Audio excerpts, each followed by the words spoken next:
Mon corps et moi, c'est le sujet qui est tombé cette année à l'épreuve de culture générale à HEC. Nous allons tenter aujourd'hui de proposer quelques pistes de réflexion et de voir de quelle façon vous auriez pu orienter votre analyse.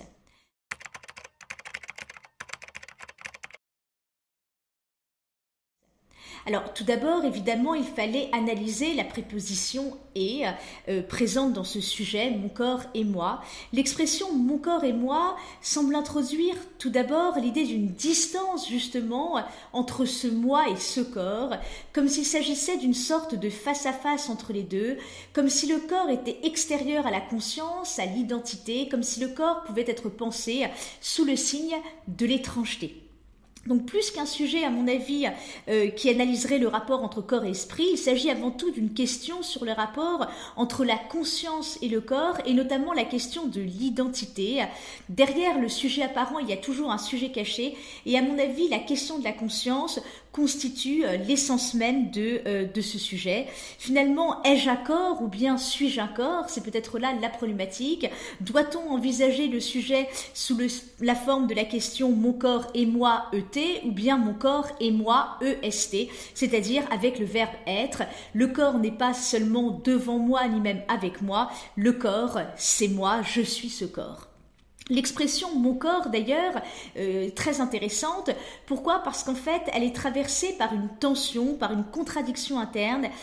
Dans l'expression « mon corps », à travers cet adjectif possessif, il y a à la fois l'idée de propriété et de distance. D'ailleurs, Hegel, dans les principes de la philosophie du droit, analyse le caractère contradictoire de l'idée même de possession. Il définit la propriété par les termes suivants. La propriété étant, écrit-il, l'existence extérieure de la volonté ou de la personne. Alors, l'idée même de propriété est paradoxale, contradictoire en tant que telle. Pourquoi? Parce que finalement, parler de mon corps, c'est montrer que ce corps est à la fois moi, à la fois qu'il m'appartient et en même temps qu'il est distant de moi. Et par conséquent, il est absolument fondamental de souligner la contradiction, le paradoxe qui résidait dans cette expression « mon corps ».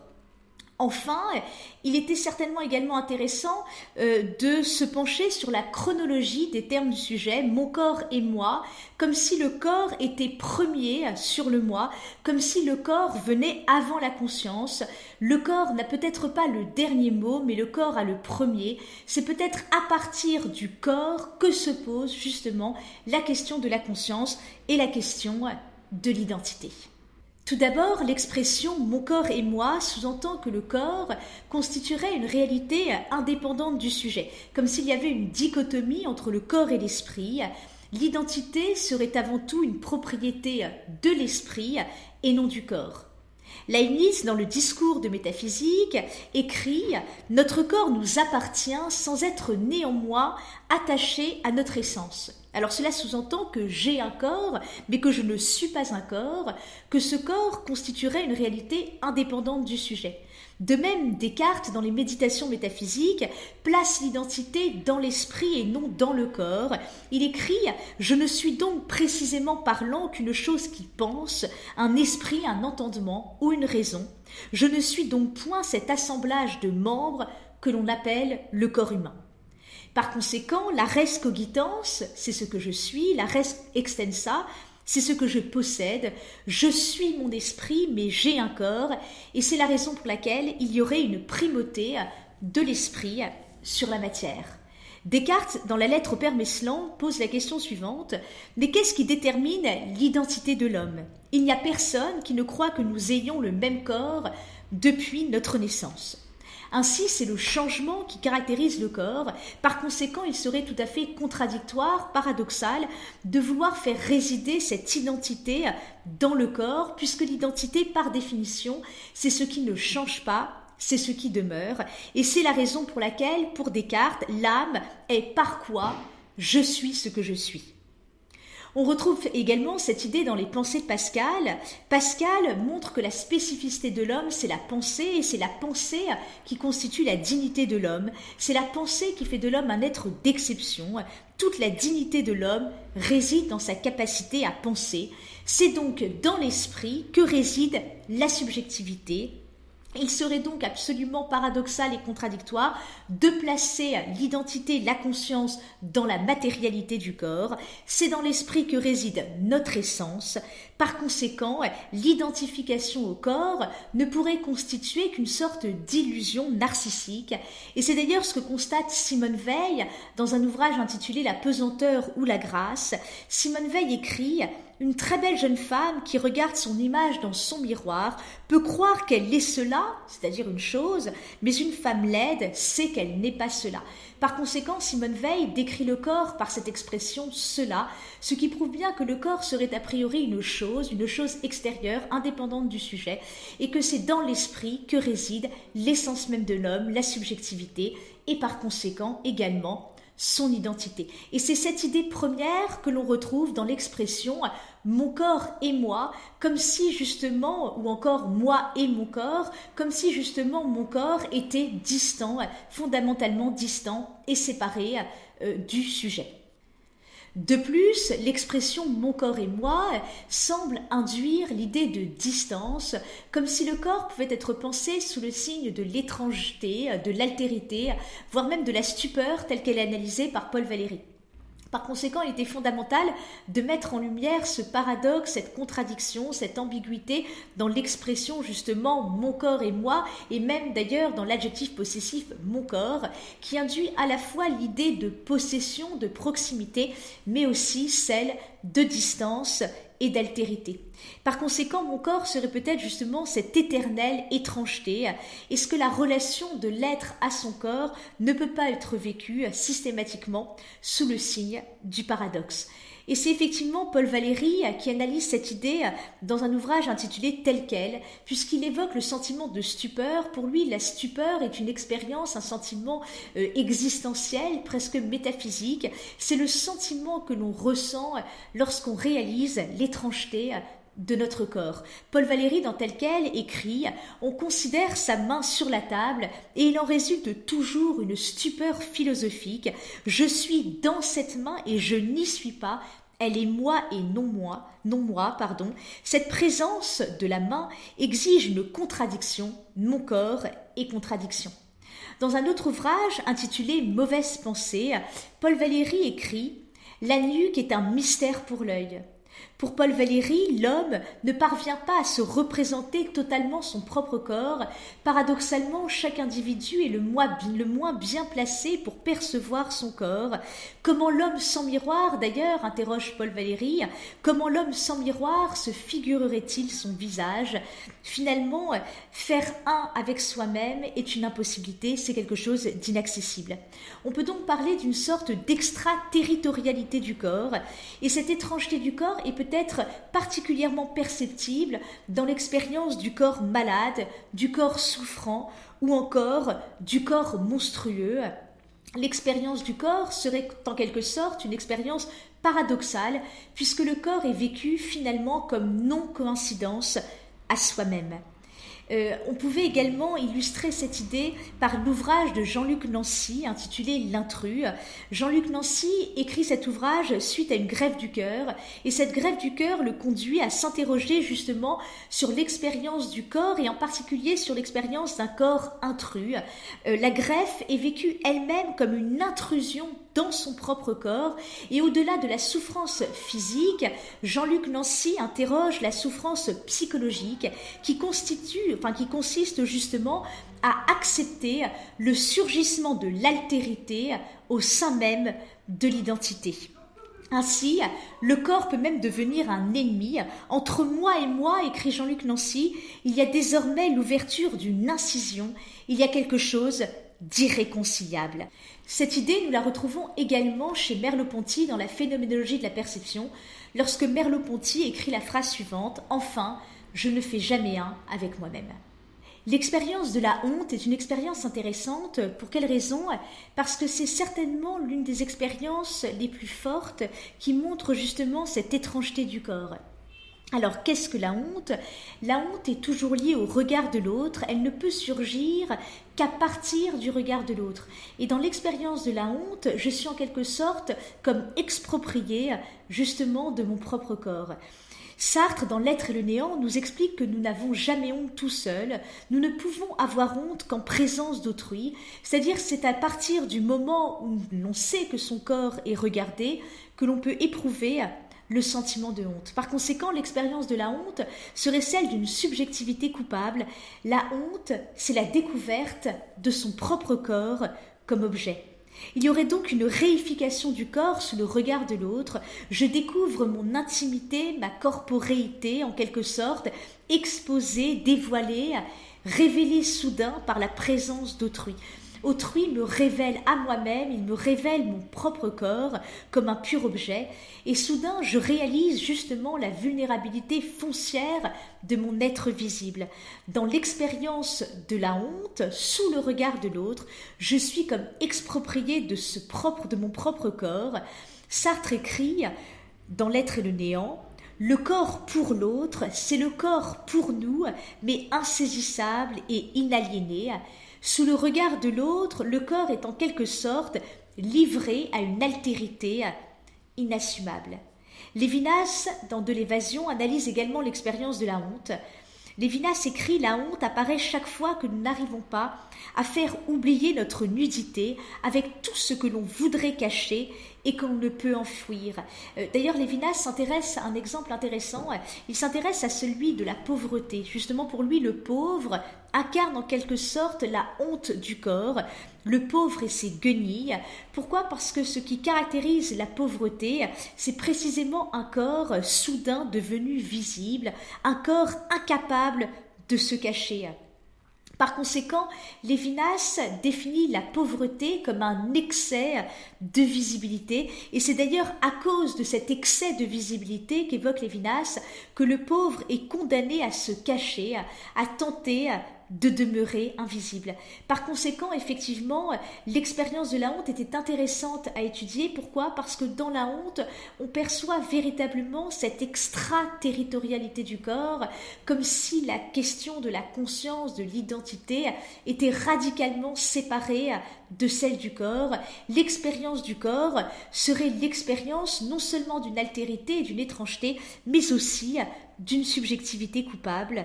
Le honteux, justement, est un être qui veut se cacher, qui ne peut s'enfuir. Et Lévinas s'intéresse également à une autre expérience, c'est celle de la timidité. Et la timidité est quelque chose de très intéressant chez Lévinas.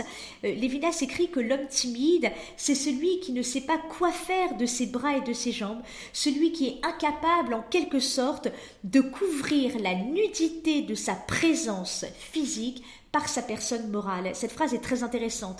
L'homme timide, c'est celui qui est incapable de couvrir la nudité de sa personne physique par sa personne morale.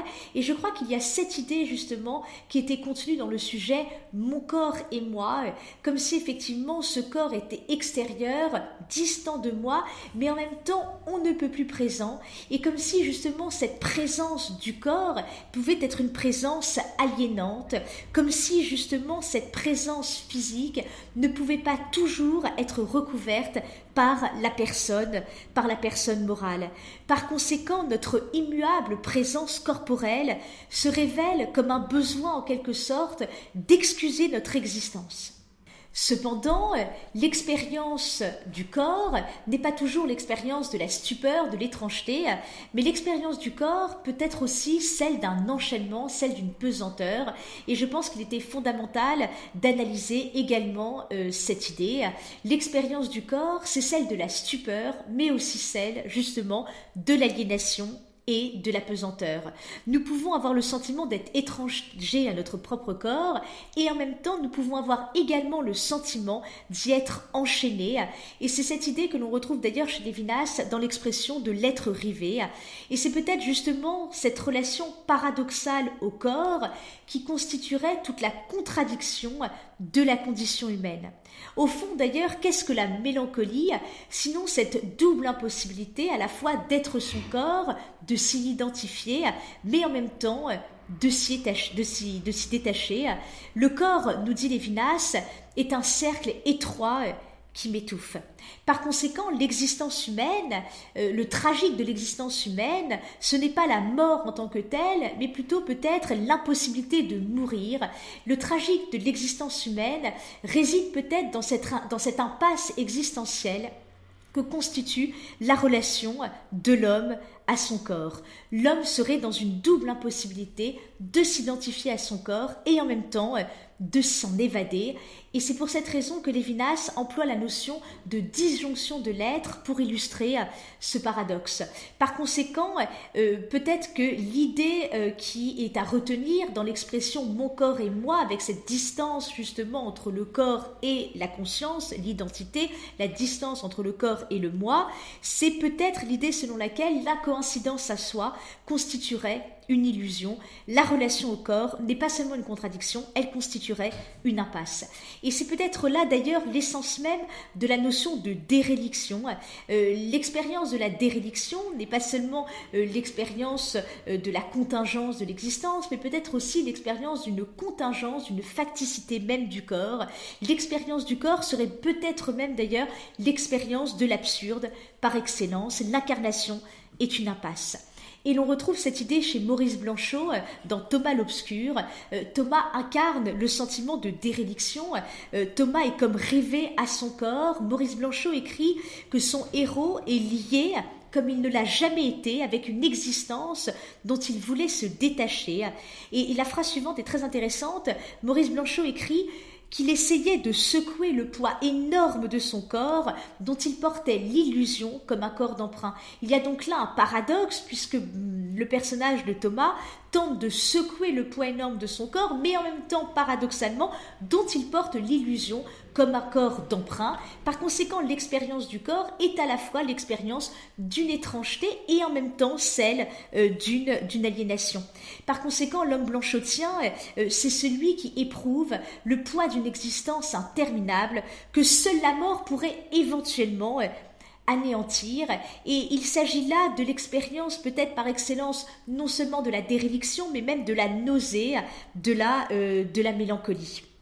Et Lévinas, dans Le Temps et l'autre, écrit la phrase suivante « L'homme meurt d'un mourir incessant », peut-être pour exprimer l'idée selon laquelle, dans ma relation au corps, j'éprouve à la fois une impossibilité d'être, mais aussi une impossibilité de ne plus être. Lévinas, dans un autre ouvrage intitulé « Quelques réflexions sur la philosophie de l'hitlérisme », évoque le corps à travers les mots suivants.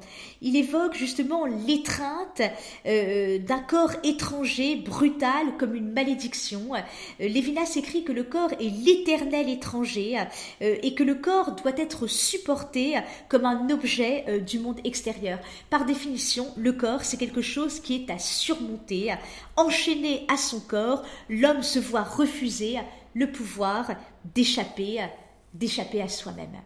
Cependant, dans l'expression « mon corps et moi », effectivement, à travers la préposition « et », on pouvait également imaginer l'idée d'une certaine alliance, d'une alliance possible entre justement le corps et l'esprit, le corps et la conscience.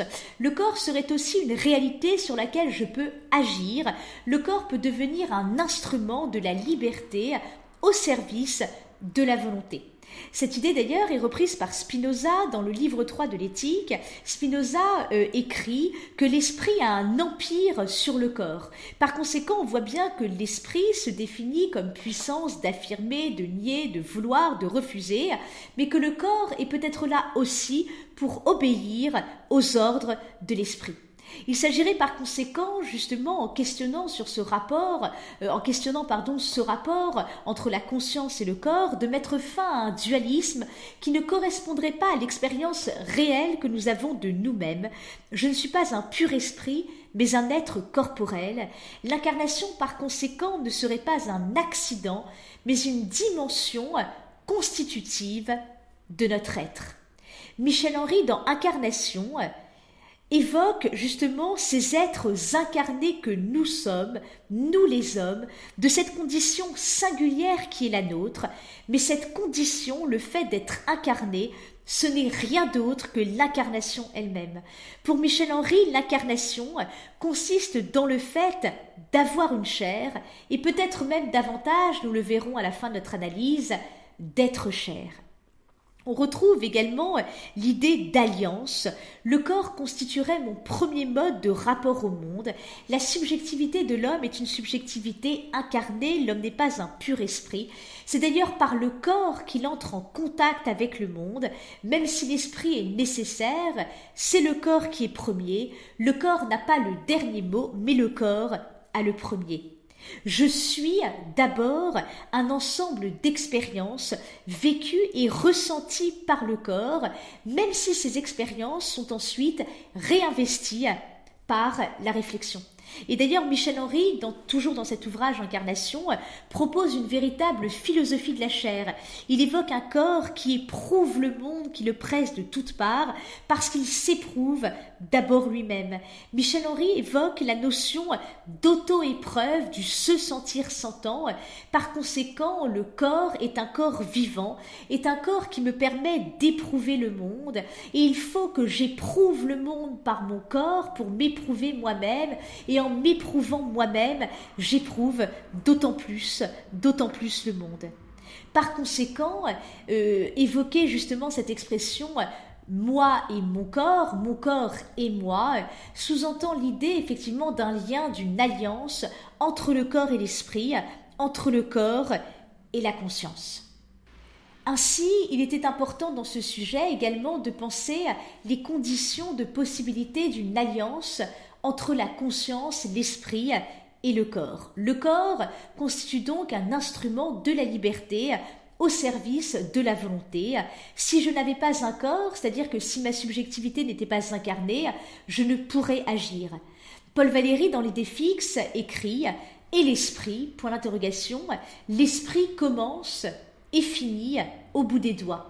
Par conséquent, pour Paul Valéry, le corps est le siège de l'esprit créateur. Le corps et l'esprit ne font qu'un. Ils collaborent dans une réciprocité parfaite, selon la belle métaphore d'ailleurs du cavalier et de sa monture. Le corps deviendrait dès lors la source de tous les pouvoirs. David Le Breton, dans Anthropologie du corps, écrit que le corps devient médiateur actif, matrice de la relation au monde. Par conséquent, la liberté, la volonté impliquent le corps comme moyen d'action. Le corps est la source de tous les pouvoirs. Vouloir, pouvoir et se mouvoir, finalement, ne font qu'un. Et c'est cette idée d'ailleurs que l'on entend par l'expression de cogito charnel. Le cogito chez Ricoeur, d'ailleurs, est un cogito charnel, ce n'est pas le cogito cartésien. Ricoeur, justement, considère que le corps est le point d'appui, le point d'ancrage de notre volonté. Ricoeur écrit dans la philosophie de la volonté, en dernier ressort, c'est au muscle que se termine le vouloir. Ainsi, celui qui voudrait abolir le corps ne ferait que tomber dans l'illusion d'un pur esprit, et qui veut faire Dieu, au fond, fait la bête. Ricoeur écrit également cette phrase intéressante « Imaginons que je me dise dans ma tête « je veux saisir cet objet ».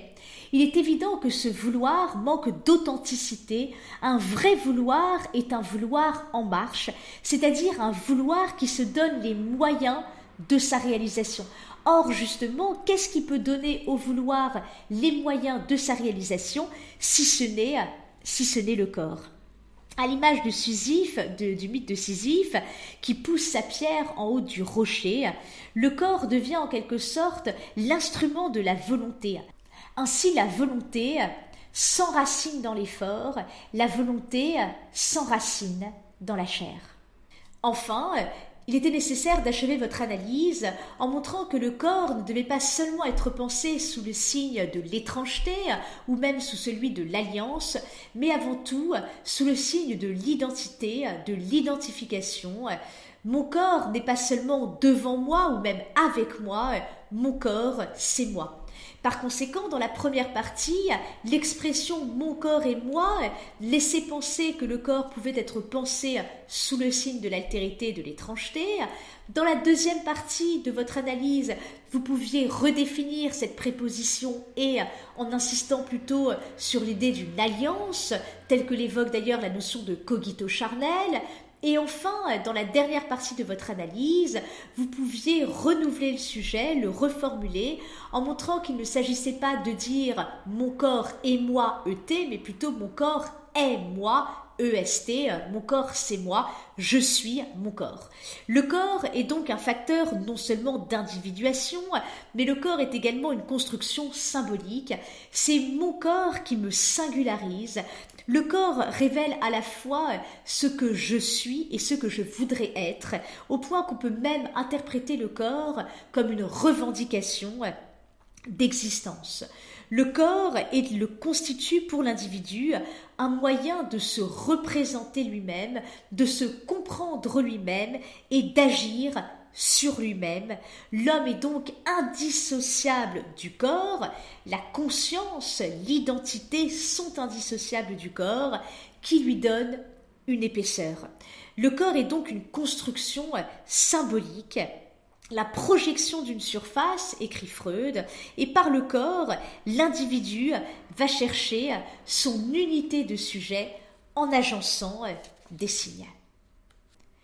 La notion de cogito charnel contribue à faire du corps un instrument de la liberté au service de la volonté. Or, on peut aller plus loin justement que cette notion de cogito charnel, on peut pousser plus loin notre analyse en introduisant une autre notion, c'est celle de corps propre.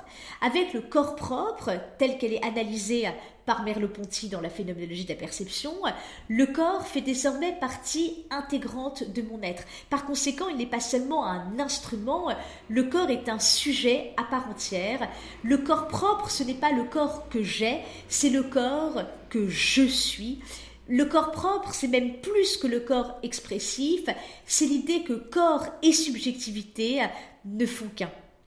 Par conséquent, nous ne faisons pas l'expérience de notre propre corps comme un objet extérieur et qui en même temps nous appartiendrait, mais nous le sentons comme faisant partie de nous.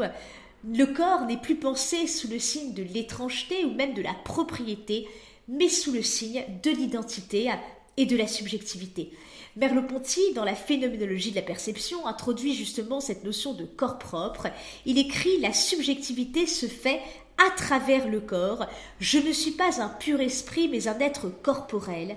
La véritable expérience du corps n'est pas celle d'un être objectif, au sens où j'ai un corps. C'est le corps propre, dit-il, le corps que je suis et non le corps que j'ai.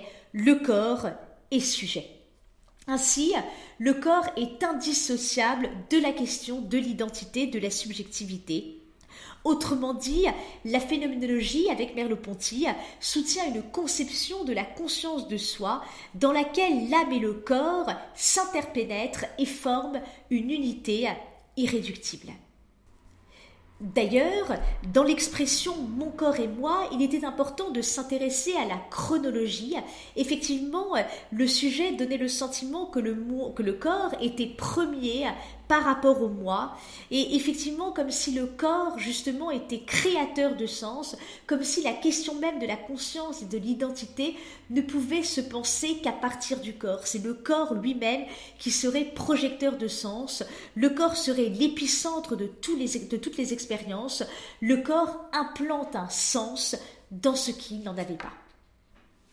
Ainsi, parler d'un corps-sujet, c'est montrer qu'il y a une transcendance du corps, que le corps a une dimension fondamentalement spirituelle. Et on retrouve cette idée à travers le concept de peau. Paul Valéry, dans l'idée fixe, écrit le paradoxe suivant. Il nous dit que ce qu'il y a de plus profond en l'homme, c'est la peau. La peau ne se présente pas au regard, justement comme une simple enveloppe charnelle, mais au contraire, la peau apparaît comme un texte, une métaphore qu'il s'agit d'interpréter. D'ailleurs, Henri-Pierre Jeudi, lui aussi, dans un ouvrage intitulé « Le corps comme objet d'art », s'intéresse à la peau. Il nous dit la peau tel un texte qui s'écrit tout seul et nous trahit. Par conséquent, la notion même de peau prouve que l'on peut se livrer à une herméneutique du corps. Pourquoi? Parce que le corps, justement, serait un objet fini, mais qui contient une part d'infini. Et c'est la raison pour laquelle on peut même parler d'une exégèse du corps, on peut lire le corps comme un texte. Ce qui caractérise le corps, ce n'est pas seulement son pouvoir expressif, c'est proprement sa subjectivité. Ainsi, la peau transformerait en quelque sorte le corps-objet en corps-texte. Henri-Pierre Jeudi écrit la phrase suivante: « Ces traces, ces marques, ces cicatrices, ces rides sont autant de signes visibles et palpables qui révèlent toute l'ambiguïté de la perception du corps. » Alors pourquoi parle-t-il d'ambiguïté de cette perception du corps? Parce que justement, la volonté d'Henri-Pierre Jeudi est de retirer au corps son statut d'objet, de montrer que le corps est toujours un corps spirituel, il y a une transcendance du corps. Le corps est un objet visible, mais qui révélerait en quelque sorte l'invisible. C'est pour cette raison aussi que Jean Kelevitch insiste sur l'évanescence du corps, de la même façon que Michel Henry évoque une chair indéchiffrable. Si l'on veut parler d'une présence du corps, cela ne peut être qu'une présence paradoxale. Le corps serait en quelque sorte présent dans son absence ou absent dans sa présence. Le corps n'est pas un objet, le corps est toujours autre chose pour la simple et bonne raison qu'il n'est pas une chose. Il y a dans le corps quelque chose qui serait de l'ordre de l'indicible et de l'ineffable. Le corps est un ailleurs, il y a une hétérotopie du corps, pour la simple et bonne raison que le corps transcende sans cesse les limites de sa topographie. Le corps serait aussi insaisissable que le son, la musique et les parfums. Et cette spiritualité du corps, justement, on la trouve particulièrement bien évoquée chez Lévinas à travers la notion de visage. Il était certainement fondamental dans ce sujet de reprendre justement cette idée de visage chez Lévinas, c'est-à-dire un visage qui porterait lui-même la trace de l'invisible, un visage qui serait une sorte de médiateur entre l'immanence et la transcendance, entre le monde des objets et le monde de Dieu. Par conséquent, il y aurait une énigme propre du corps, une transcendance du corps. Le corps est d'ordre matériel, mais aussi d'ordre spirituel. Ainsi, le corps échapperait en quelque sorte au règne du visible, et c'est pour cette raison que Michel Henry, dans Incarnation, écrit que le corps transcende l'objectivité à cause de l'infinie subjectivité qu'il habite en secret. Le corps est une contradiction car le corps est un objet fini qui contient une part d'infini. Le corps visible brille de l'éclat de l'invisible. Pour conclure, nous avons vu dans la première partie de notre analyse que l'expression « mon corps et moi » nous conduisait à penser le corps sous le signe de l'étrangeté, de l'altérité, de la différence, de la distance, avec d'ailleurs toute la contradiction contenue dans l'expression mon corps. Dans la deuxième partie de notre analyse, la préposition « et » nous permettait au contraire de concevoir le rapport entre la conscience et le corps sous le signe d'une alliance, c'est-à-dire d'un corps comme instrument de la liberté au service de la volonté. Enfin, l'expression « mon corps et moi » nous conduisait au contraire à penser le corps comme subjectivité, le corps comme le lieu de l'identité. Il ne s'agit pas de dire « mon corps et moi », mais plutôt « mon corps, c'est moi ».